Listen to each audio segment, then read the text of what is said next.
अस्सलाम वालेकुम। और मैं वापस ज़ियाद फैसल के साथ मौजूद हूँ आप सबके साथ। और बड़े अरसे के बाद हमारा ये जो गुफ्तगू का सिलसिला शुरू हुआ था चंद महीने पहले, ये दोबारा से बहाल हो रहा है। चूँकि मैं आजकल मुल्क से बाहर हूँ और ज़ियाद लाहौर में हैं, इसलिए मैंने कहा कि आज हम बात करते हैं हालात हज़रा की। और जो ये भूचाल देखने को नज़र आ रहा है टीवी में और अखबारात में, इसके बारे में हम आज कुछ गुफ्तगू करेंगे। और उसमें ज़ाहिर बात है पाकिस्तान की सियासत, माशरत, तहज़ीब, सारी चीज़ों को हम लाएँगे। आपको पता है हम रवायती बातें नहीं करते। और ये अगर आप को ये तवक्को है कि हम कोई आपको बहुत ही मसालेदार और चटपटी बातें बता रहे हैं, तो मेबी आप स्विच ऑफ कर दीजिएगा। बहरहाल ज़ियाद, तो ये बताइए, आज आप लाहौर में थे और आपने क्या सुना और क्या देखा? ये जो मौलाना फजलुर रहमान का धरना है और इमरान खान साहब की हुकूमत जो डामाडोल दिखाई दे रही है, तो क्या लोग कह रहे हैं कि वाक़ई में ऐसा कुछ हो रहा है या बस ये अफ़वाहें हैं? जी, अस्सलाम वालेकुम रज़ा।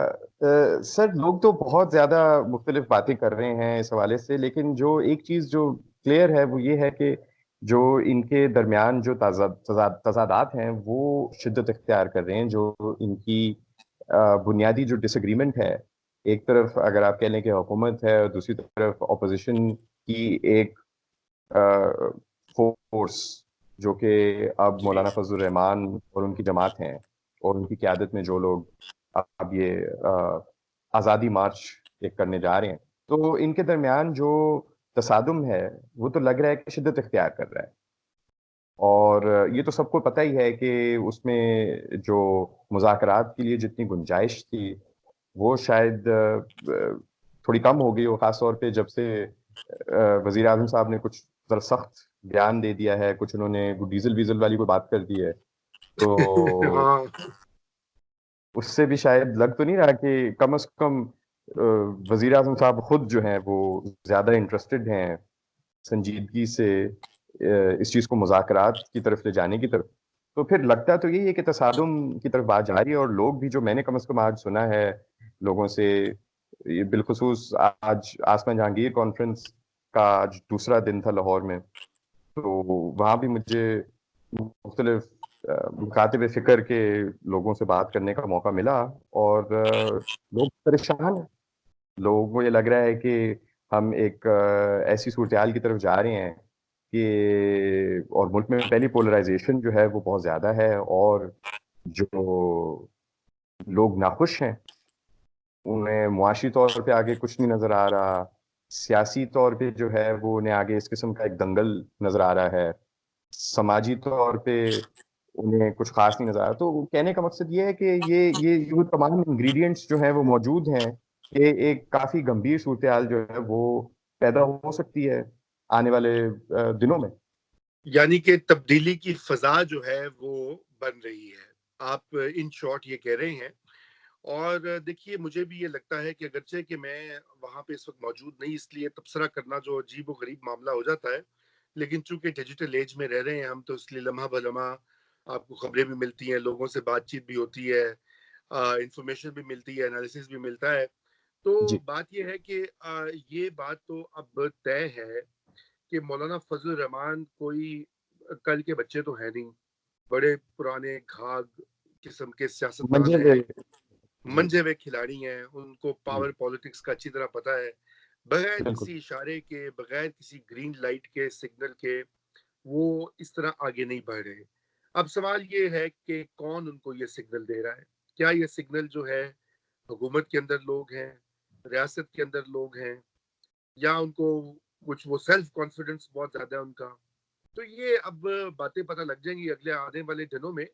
लेकिन मेरे ख़्याल से इमरान खान साहब को तो बिल्कुल कंप्लेसेंट नहीं होना चाहिए। अगरचे कि उनके वज़ीर तो पैनिक लग रहे हैं, लेकिन प्राइम मिनिस्टर बड़े, अभी भी उनकी बॉडी लैंग्वेज बता रही है, जो मैंने देखा टीवी के मुख्तलिफ स्क्रीन्स पर, बड़े कॉन्फिडेंट और बड़े पुरएतमाद। और उन्होंने कहा कि ये असेंबली तो डीज़ल के बगैर चल रही है पहली बार। तो उससे तो नहीं लगता कि वो घबराए हुए हैं। और वैसे भी उनका मोटो है, आपको पता है ज़ियाद, के घबराना नहीं। शायद वो अपने आप को भी सुबह आईने में देख के कहते हैं कि घबराना नहीं इमरान। तो शायद ये वजह है। मगर जो सूरत हाल ये है कि ये 2014 वाली सिचुएशन जो है, वो रिपीट हो रही है। जी इसमें कुछ बिल्कुल फर्क ये है कि उस वक्त जो इस्टेब्लिशमेंट मुबैना तौर पर इमरान खान साहब के बिल्कुल पीछे खड़ी थी, या कम से कम उसके कुछ मुख्तदर हिस्से, और मीडिया जो था वो बिल्कुल इमरान खान साहब को फुल कवरेज दे रहा था, चाहे वो 24/7 कवरेज थी धरने की। और इस बार हमने देखा है कि वो चीज़ नहीं है सामने। मौलाना की स्पीचेस को भी सेंसर किया गया है, और कुछ अरेस्ट वगैरह की धमकियां भी आ रही हैं। असफद यार वली खान कहते हैं कि अगर वो अरेस्ट होते हैं मौलाना फजल रहमान, तो वो खुद लीड करेंगे तो इस वो मार्च कुछ को। लीड करेंगे जी हाँ, तो जो बड़ी इंटरेस्टिंग बात है, क्योंकि देखें एएनपी और जेयूआई नजरियाती तौर पर बहुत ही फर्क जमाते हैं, बिल्कुल कम से कम केपी की हद तक। एक left of the centre party है, उसका एक माजी में रहा है सोशलिस्ट और नेशनलिस्ट एजेंडा, और मौलाना साहब का तो बड़ा क्लियर है, वो मतलब एक इस्लामिस्ट एजेंडा है। लेकिन जी वक्त के साथ साथ लगता है वो भी कुछ जो है सेंटर की तरफ आ गए हैं, क्योंकि वो पूरी तरह से हर कार्ड खेल रहे हैं। मजहब का कार्ड भी खेल रहे हैं, गैर मजहबी कार्ड भी खेल रहे हैं, सेक्युलर कार्ड भी खेल रहे हैं, जमहूरियत कार्ड भी खेल रहे हैं, सिविलियन सुप्रीमेसी कार्ड भी खेल रहे हैं। कोई ऐसा पत्ता नहीं मौलाना ने जो ना अभी तक खेल चुका हो। तो उससे यही साबित होता है कि वो बड़े डिटर्मिन्ड है कि कोई किसी ना किसी तरीके से शेक अप किया जाए इमरान खान साहब की हुकूमत को, और खुद इमरान खान साहब को, क्योंकि वो उनके हरीफ भी हैं, और उनकी जो गर्मा गर्म लैंग्वेज दोनों साइड से हमें देखने को मिल रही है, उससे यही जी लगता है कि अब ये पॉइंट ऑफ नो रिटर्न है। तो आई एग्री विद यू, जो आपकी असेसमेंट है। बाकी आप मुझे बताएं, आप जो मुझसे सवाल पूछ रहे थे कल जब हम इसकी बात कर रहे थे, तो मे बी आप उसके बारे में बताइए, ताकि नाज़रीन भी सुन सकें कि क्या हमारी गुफ्तगू हो रही थी।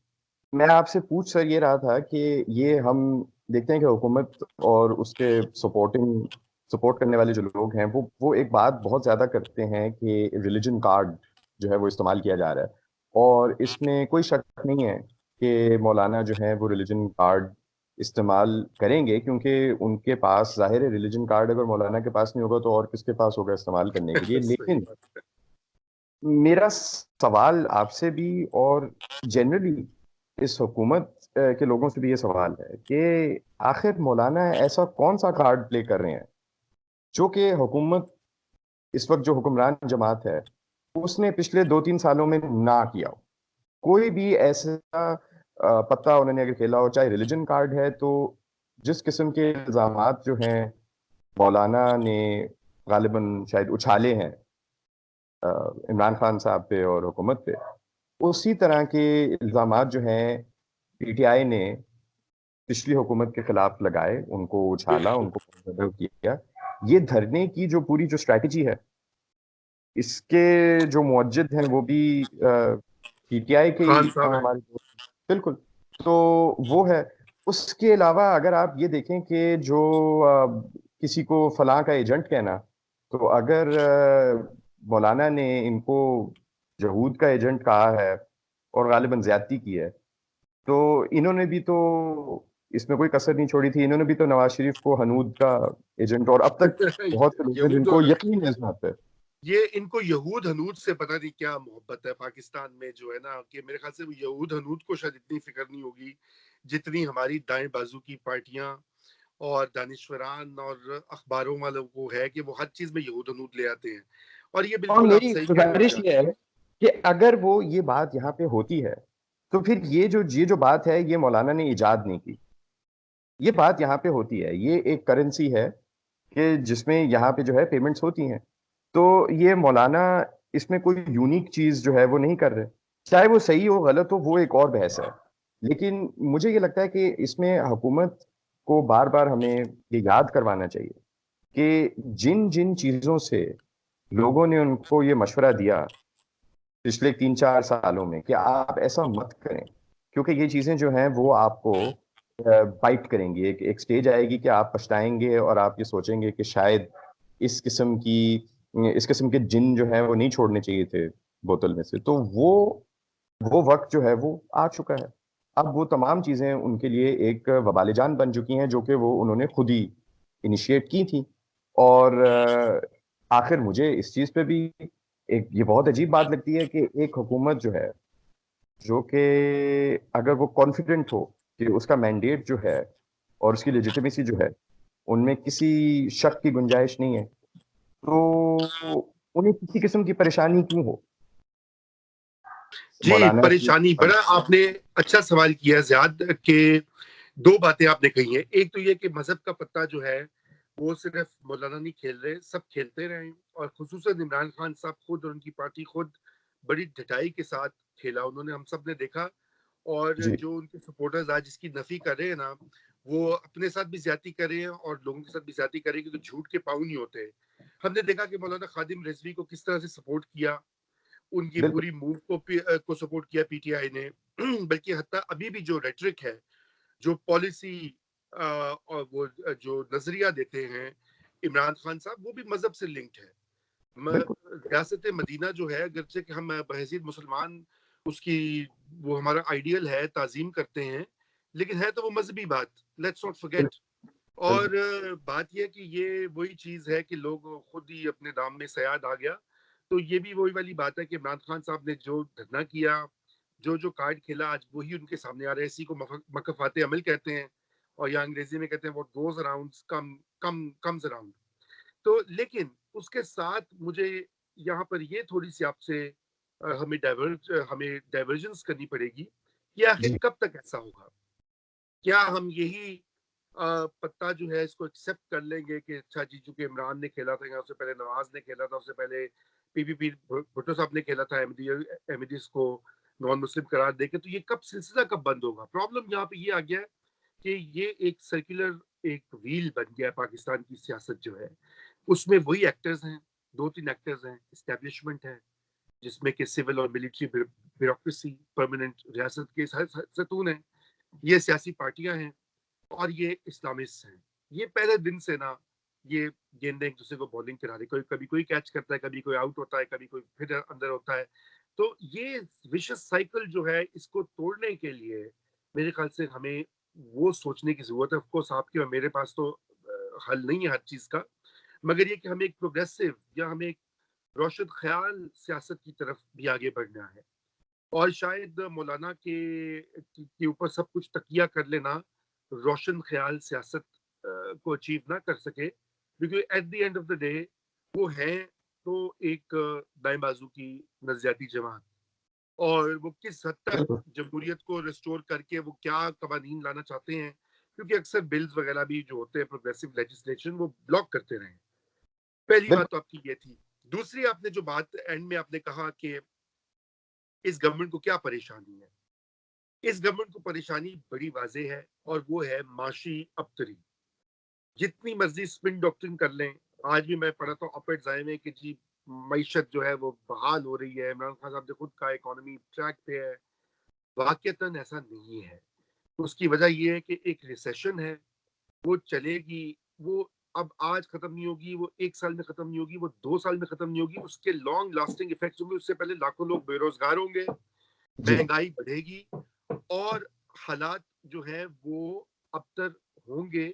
और मेरे ख्याल से असल जो मसला है वो इमरान खान साहब को भी और उनके जो बैकर्स हैं उनको भी, कि ये एक अनसस्टेनेबल और घाटे का सौदा हो गया है।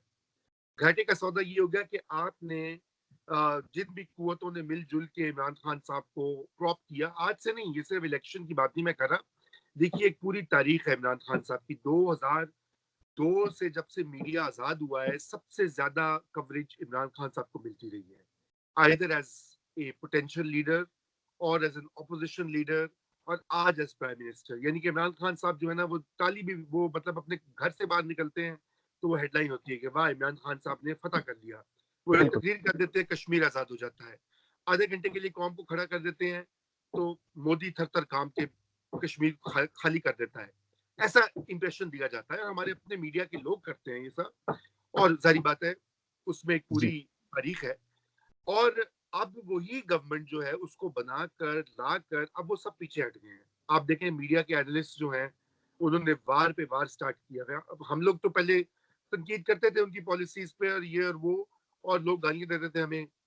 हमारे पीटीआई में जो दोस्त हैं और सपोर्टर्स हैं इमरान खान साहब के बड़े, और मेरे उनमें से बहुत अच्छे दोस्त भी हैं, मेरे अपने स्कूल में मेरे क्लास फेलोज, मेरे कोवर्कर्स, मेरे खानदान में लोग हैं बड़े आर्डेंट फैंस हैं कल्ट के, मगर और कल्ट के मेंबर्स हैं, मगर वो उनसे बात करो तो वो आगे से कहते हैं तो कि तुम ये जो तनकीद करे इसका मतलब कि तुम पटवारी हो, या तुम बिलावल को के जियाले हो, या तुम ये हो, या तुम एजेंट हो, तुम बैरून मुल्क हो, वगैरह वगैरह, जो उनकी वो लंबी चौड़ी बकवास जी होती जी है वो चलती रहती है। मगर आज वो लोग भी नाला हैं, वो उनकी hard core middle class base पीछे जो मुक्तदिर कुवतें जो कि बैक कर रही हैं, इमरान खान साहब को बैक कर रही थी, जी वो भी परेशान हो गई हैं कि ये हो क्या रहा है भाई, मामला क्या है, क्या वजह है कि इस कदर हालात जो है वो स्लाइड कर गए हैं। Incompetence coupled with tragic economic circumstances ने मुल्क को कहां से कहां पहुंचा दिया है। और इसका मलबा जो है ना, लोग जो नून के सपोर्टर हैं या जो इमरान के खिलाफ हैं, वो इमरान को नहीं देते, वो सिलेक्टर्स की बात करते हैं। अगर आप सोशल मीडिया पढ़ें, ट्वीट्स जी देखें, फेसबुक पे देखें, मीम्स देखें, लोगों से वैसे बात करें, तो आम लोगों से बात करें। जब मैं था अभी कुछ महीना पहले ही था पाकिस्तान में, तो आम लोग भी सिलेक्टर्स की बात में, मैं हैरान हो गया कि यार ये टर्मिनोलॉजी कहाँ से आ गई, सिलेक्टर्स, सिलेक्टेड पे बिल्कुल तो बड़ी बहस हो रही थी, सिलेक्टर्स क्यों आ गए। तो मुझे इससे ये लगता है कि जाहिर बात है कि वो इमरान खान साहब की परेशानी का सबब तो बड़ा जेन्युइन है, अगर होगी, या उनकी गवर्नमेंट के मेंबर्स की होगी, क्योंकि हालात ऐसे हैं। ऊपर से मौलाना इज मार्चिंग ऑन, ऊपर से नवाज शरीफ ने भी ज्वाइन कर लिया है, तो अब we are moving towards a transition. अब उसकी क्या खदो खाल होंगे, मैं हो सकता है इमरान खान साहब प्राइम मिनिस्टर ही रहे, मैं ये कोई प्रिडिक्ट नहीं कर रहा कि वो छोड़ देंगे अपना दफ्तर, क्योंकि वो इस्तीफा शिफा तो नहीं देंगे। वो हैशटैग है एक पीटीआई का, डट के खड़ा है इमरान हैशटैग, तो वो हैशटैग जो है वो कायम रहेगा। मगर नहीं, डट के ये खड़े रहें, बेशक डट के जी, खड़े रहें। मैं डट गुजारिश के सिर्फ ये खड़े, कर रहा हूँ कि डट के खड़े रहें। अगर अगर वो अपनी जिम्मेदारी निभाना चाहते हैं एक हुकूमत के तौर पे, तो जाहिर है उन्हें डट के रहना होगा। लेकिन उन्हें साथ ही साथ, मेरे ख्याल में ये जो सीक्रेट गेम्स वाला ये जो सिलसिला जो शुरू हो चुका है, तो इसमें से एक एक वे आउट है। मैं बार बार, मेरे ख्याल में इस वक्त जो चीज सब लोगों को एम्फेसाइज करने की जरूरत है, वो ये है कि मैंने भी आपसे जो गुफ्तगू शुरू की, तो उसमें एक बेसिक पॉइंट ये था हमारी गुफ्तगू में, कि जो है ये तसादुम जो है ये शिद्दत इख्तियार कर रहा है। लेकिन मैं पूरी कॉन्फिडेंस के साथ ये कह सकता हूँ, एंड आई होप आप मेरे साथ इस पे मुत्तफिक हैं, कि जो इस वक्त इस तसादुम से पीछे हटा जा सकता है, ये जो मौलाना इस वक्त जिस सिचुएशन के अंदर उनको फायदा हो रहा है, वो ये है कि एक खला पैदा की गई है, एक ऑपोजिशन के हवाले से एक खला पैदा की गई है, जहां पे आपने मुख्तलिफ लोगों को ये कह के जी वो कन्विक्टेड हैं, वो फलां हैं, वो इस तरह से हैं, तो उनको आपने अपना मौक़िफ़ पेश करने से और आवाम में जाके अपनी मोबिलाइजेशन, जो कि एक ऑपोजिशन का एक लेजिटिमेट काम है, उससे चूंकि आपने उनके लिए दिक्कत बनाई हुई है, तो वो एक वैक्यूम बन चुका है। और वो, जैसे अंग्रेजी में वो कहते हैं कि नेचर अबॉर्स अ वैक्यूम। तो इस तरह की सूरत हाल में कोई चाहे या ना चाहे, हुकूमत चाहे या ना चाहे, या कोई और लोग चाहें या ना चाहें, वो खला जो है वो बहरहाल पुर होती है। और अक्सर जब एक खला जो है वो इस तरह से पैदा की गई हो, तो फिर वो जिस तरह से वो पुर होती है, तो वो लाजमी नहीं है कि मुझे और आपको और हुकूमत वालों को और मुख्तलिफ लोगों को वो पसंद आए। वो ऐसे तरीके से पूरी हो सकती है कि हम कान पकड़ लें। लेकिन मेरे ख्याल में इसमें सबसे 2 चीज़ें फिर उसमें से निकलती हैं। वो एक ये है कि हमें ये फैसला कर लेना चाहिए कि जो ऑपोज़िशन है, उसको उसके जो बुनियादी सियासी हकूक़ हैं, उनसे महरूम ना करें, ताकि इस किस्म की खला ना पैदा हो कि जिसमें जो है वो दूसरे अनासिर जो हैं सियासी, फायदा वो उठा आ लें। जाएँ, वो फ़ायदा उठा लें, जैसे कि भाई अब मौलाना इस ये वक़्त तो, कर रहे हैं। हाँ लेकिन ये तो अब तुम समझाओ ना अपना इमरान खान साहब को और उनके उनके दोस्तों को और उनके बैकर्स को, कि ये क्रिएट जो करते हैं ये वैक्यूम, मौलाना ने उसका फायदा पूरा उठाया, क्योंकि नवाज शरीफ जेल में है, मरियम नवाज जेल में है, जरदारी साहब जेल में हैं, और सारे जो हैं सेकंड टीयर लीडरशिप वो भी घबराई हुए, शहबाज साहब भी अपना मुंह नहीं खोलते हैं, ठीक है ना। जी और जी। वो जब उनको बड़ा भाई जो है जेल से खत लिखता है, जरा थोड़ा सा आगे चलाता है, तो वो भी फिर एक तुंदो तेज बयान दाग देते हैं।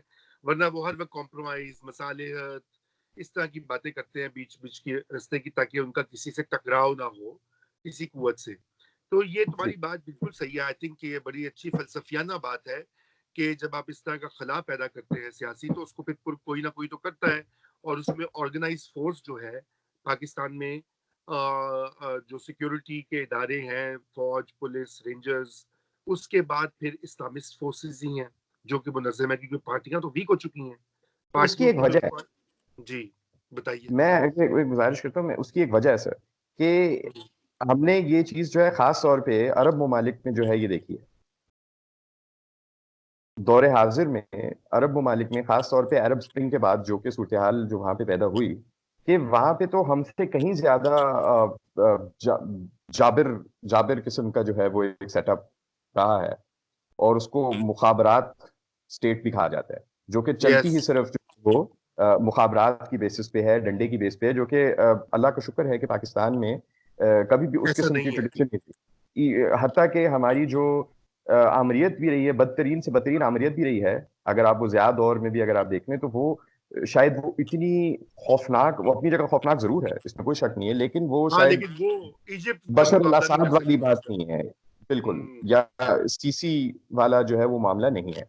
लेकिन एक एक डायनामिक ऐसा है, एक ऐसा प्रोसेस है जो कि पूरी हमारे मुस्लिम ममालिक में जो है वो बहुत आम हो चुका है बदकिस्मती से।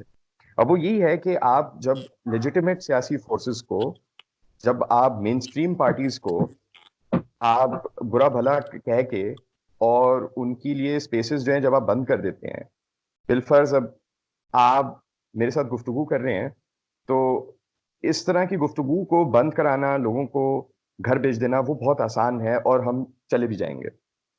लेकिन फिर मुआशरे में दूसरी कुव्वतें ऐसी भी होती हैं जो मजहबी कुव्वतें होती हैं। अब आप चाहे जितना भी आप ज़िया के दौर में या आप कहीं भी और अगर आप मार्शल लॉ भी लगा लेते हैं, जैसे अगर बशर अल असद लगा लेते हैं, या वो उन्होंने इमरजेंसी में चलाया है सीरिया को इतने साल, वो 40 साल, शायद उन्होंने 50 साल उन्होंने इमरजेंसी में चलाया है शाम को।